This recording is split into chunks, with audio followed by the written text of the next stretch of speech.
Hello and welcome. So if you're a dog owner in the UK with a fantastic mixed breed pup, you already know they're totally unique. But let's be honest, that uniqueness can make a trip down the dog food aisle feel, well, a bit overwhelming. So in this explainer, we're going to cut right through all that noise and figure out the best way to feed the one-of-a-kind dog you love. It really is the big question, isn't it? We absolutely adore their quirky looks and their amazing personalities, but when we fill up that food bowl, are we actually meeting their specific needs? Or are we just, kind of guessing and hoping for the best? And you know what? It's a puzzle that so many of us are trying to solve. Mixed breed dogs are a huge part of our lives here, but their mixed up family tree means their nutritional needs aren't so clear cut. The very thing that makes them so special is what makes feeding time a bit of a challenge. Okay, so let's just get on the same page with a simple definition. The best way to think about this isn't about trying to guess their ancestry. Nope, it's about focusing on real, practical things you can actually see, like finding a food with quality protein that's easy for them to digest. It's about feeding the dog that's right there in front of you. This brings us to a really crucial point. Why do all those bags of food for specific breeds often miss the mark for our dogs? Let's get into why that kind of marketing can be pretty misleading. I mean, this says it all, right? Grabbing a bag of food because you think your dog might have some Labrador in them, well, that's not a strategy. It's a total shot in the dark, and your dog's health is way too important for guesswork. And here you can see the problem laid out so clearly. See, breed-specific foods are based on the idea of predictability. They assume a certain size, a certain metabolism, a certain coat. But a mixed breed dog? They're at the definition of unpredictable. They might have the big bones of one parent, but the super fast metabolism of the other. Their coat could be a crazy mix, and their gut, well, that's a total mystery. The whole logic just falls apart.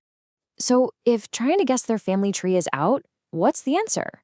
Well, it's actually much simpler, and frankly, it makes a lot more sense. It's all about shifting your focus from their mysterious past to their very obvious present. This quote absolutely nails it. It's time to forget the flashy marketing on the front of the bag. Instead, we need to flip it over and actually look at what's in the food. We're looking for high-quality ingredients and things that have a real, functional purpose for your dog's health. So here's your new game plan. It's simple. You just need to become a bit of a detective. First, what's their life stage? A puppy's needs are totally different from a senior's. Second, what's their body condition? Are they looking a bit thin, a bit chunky, or just right? Then think about their activity level. Are they a total couch potato or a weekend warrior? After that, check their digestion. You know what I mean. And finally, just look at their skin and coat. These 5 simple things will tell you so much more about what they need than any DNA test ever could. Okay, so you've observed your dog. You know what you're looking for. Now, what do you actually look for on the food label? This is where we learn how to read that ingredient list and find the food that matches the dog you know and love. Think of this as your quality checklist. Number 1, and this is the big one, look for a clearly named meat or fish, like chicken or salmon, not meat derivatives, as the very first ingredient. You also want to see words that point to high digestibility, omega-3s for that shiny coat, some joint support if you have a larger mix, and prebiotics for a happy tummy. Let's zoom in on a couple of these. Let's talk about omega-3s. Honestly, just think of these as the ultimate skin and coat conditioner, but from the inside out.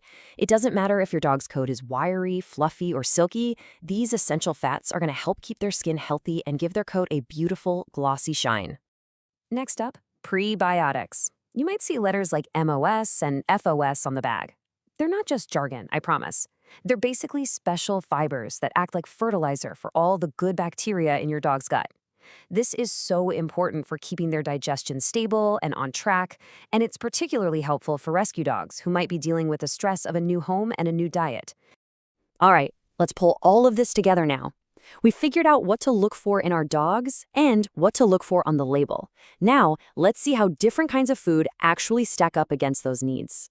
This table just makes it super easy to compare. On the left, you've got your dog's needs. Now look across. That standard supermarket food, often very vague about where its protein comes from, but a quality grain-free option, much clearer. And digestibility goes way up. Then you have hydrolysed foods, which are amazing for dogs with serious sensitivities. You can see right away how stepping up in quality can make a huge difference in gut health and joint support.